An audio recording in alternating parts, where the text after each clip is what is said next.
At the end of Good Friday, one picture that have quietly settled into our minds is of the three crosses on a hill, in the center, two on either side, and in the middle, a man who had done nothing wrong is placed between two bandits. Now, pause here. That picture is not just history, it is happening every single day. Not with crosses, perhaps, but with labels. We have perfected a strange art.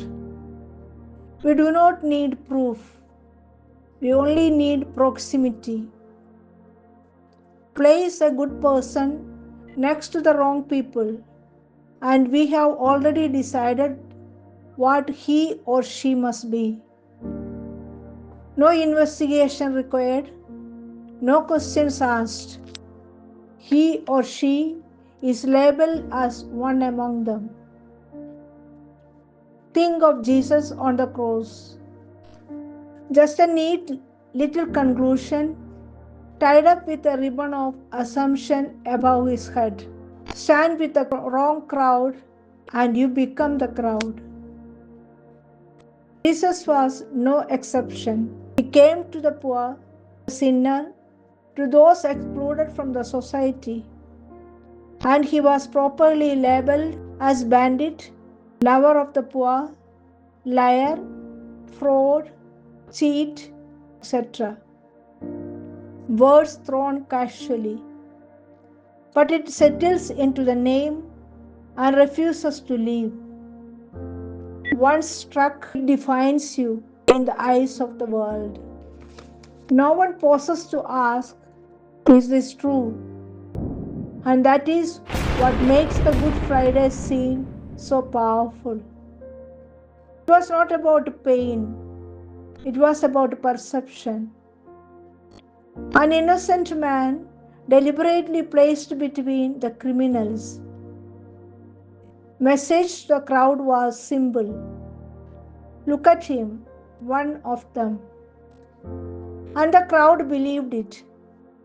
Later, they rolled a great stone to the door of the tomb, sealed it, first to prevent the truth from coming out.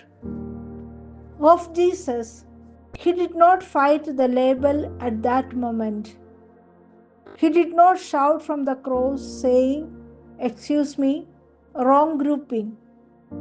He did not request for rearrangement.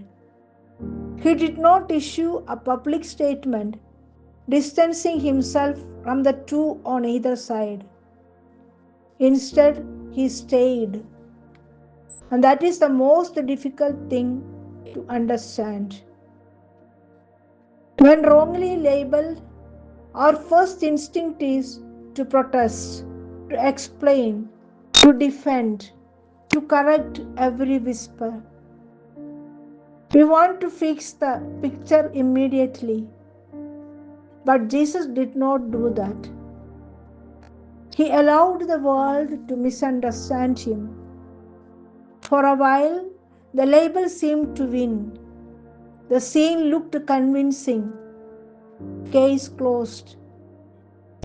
But only for a while, because truth does not depend on public opinion. It depends on what is real. And what is real has a strange, stubborn habit of rising again. On the third day, everything changed. The same man who had been visually grouped with the thieves was revealed for who truly he was. Not by debate, not by arguments, not by a clearly crafted statement, but by resurrection. Tomb could not hold the reality within. Reality breaking out through perception. Truth never fails to rise. The eternal truth in Christ broke out the walls of labeling, abandonment, risen out shining like a bright light.